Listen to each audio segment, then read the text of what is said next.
With nearly 1 in 2 adults expected to end up with cancer at some point in their life, I think this list is going to be a really important one. This is my list of the top 10 lifestyle modifications that you can do to naturally reduce your risk of cancer.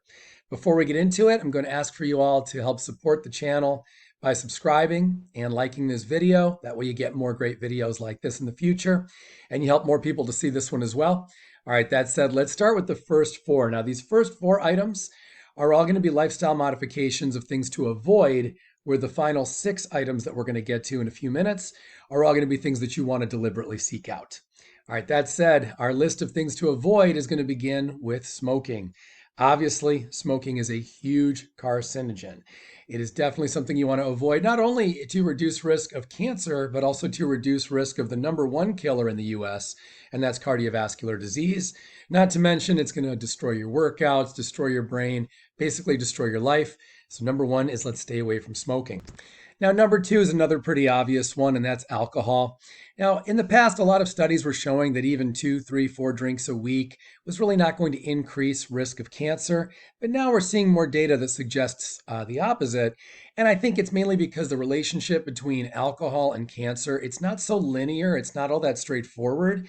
It's more like the things that alcohol brings about into your physiology and into your psychology can tend to, over time, lend themselves to a more carcinogenic kind of lifestyle. So, for example, when there's more alcohol, there's usually less productivity in terms of nutrition and in terms of exercise science and deeper sleep. And, alcohol is a depressant. And so ultimately, when you're introducing that into your body, it might not be a straight path to cancer, but it certainly doesn't help. And it generally does contribute to depressed immune system function, which, of course, is what ultimately lets cancer win that fight. So I'm definitely going to suggest we stay away from alcohol.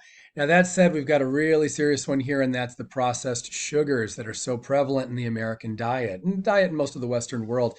So, processed sugars, of course, we're not talking about natural sugars. Like if you eat a banana or an apple, those are natural sugars that you're getting. Those are not a concern. It's the processed sugars. It's what's added into foods artificially. That's what gets very serious, mainly because not only does it contribute to things like obesity and things like that, but the bigger concern is that when you have processed sugars in your diet, those are going to feed into cancer cells. They're going to help cancer cells to multiply more.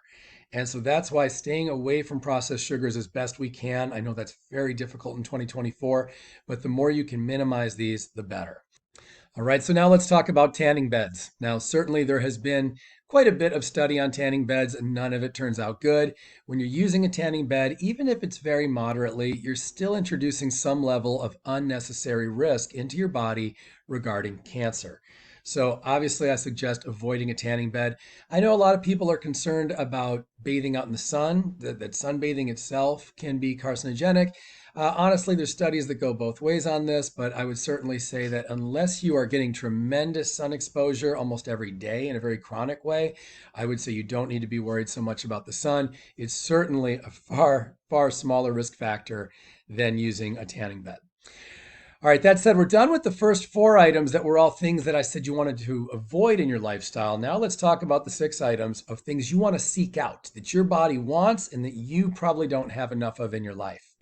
First, let's talk about nutrients that build immune function. I alluded a bit to this earlier, but building your immune system is the ultimate weapon against cancer. Ultimately, if you really break down our understanding of cancer, it's that your immune system just isn't strong enough to fight it off, and that it ultimately loses the fight when you have cancer. So what we want to do is improve your immune system. Now, how do we do that? Well, there's several nutrients that can be really helpful.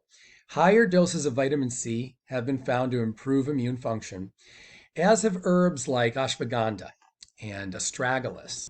And in fact, almost any herb that's labeled as an adaptogen is generally considered to be at least somewhat helpful in building the immune system and potentially helping to reduce your risk of cancer.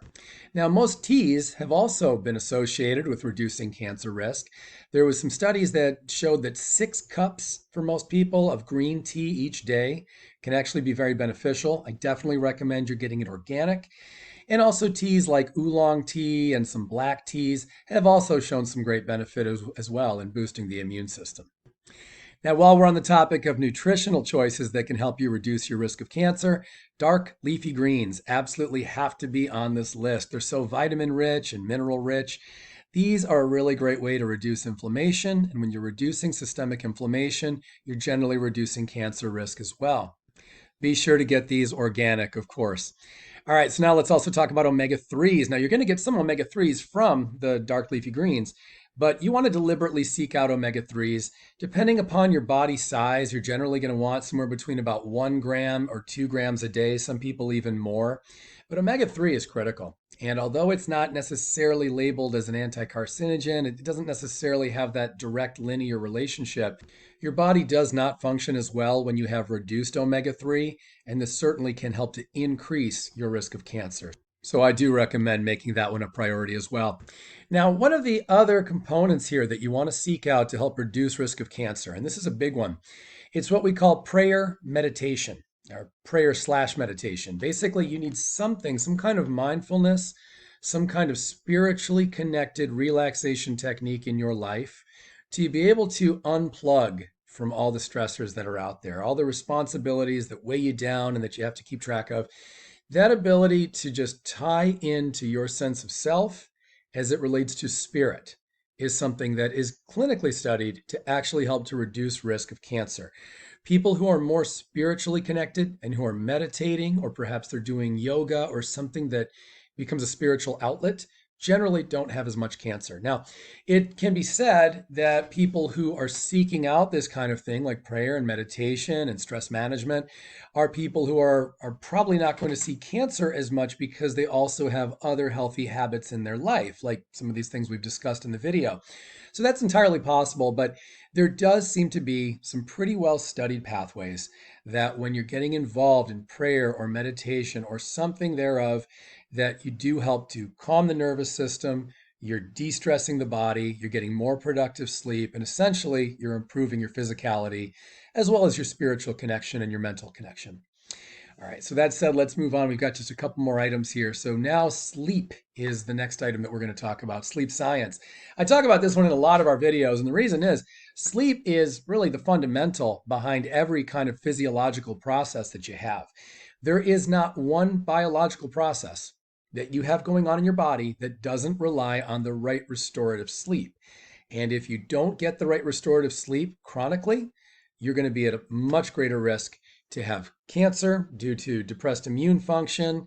And actually, without the right sleep science, you're actually at risk for pretty much everything from arthritis all the way up to heart disease. So getting the right deep sleep with the same bedtime, the same wake time, a calming ritual prior to going to bed where you're dimming the lights, or perhaps if the sun is coming down, you could be outside and see the sun coming down. All of that is great for natural melatonin production and for you to get into the sense of calm that's necessary to really get the most productive sleep. All right, this brings us to our final item. This is one of my favorites. It's exercise science. Now, long story short here, this does not just mean having any old exercise program that feels good to you. The exercise should involve cardiovascular work for most people. There are a few exceptions, and it should involve strength training for most people. There are very few exceptions. When you have these two at the right intensities for your current fitness level, okay, and this is a really important thing to understand, is every muscle and energy system in your body has a capacity. We need to work you at a percentage of that capacity, that sweet spot, in order for you to actually get the benefits from exercise. It has to be frequent enough, and it has to be intense enough, and it has to be at a long enough period of time to be clinically helpful for you.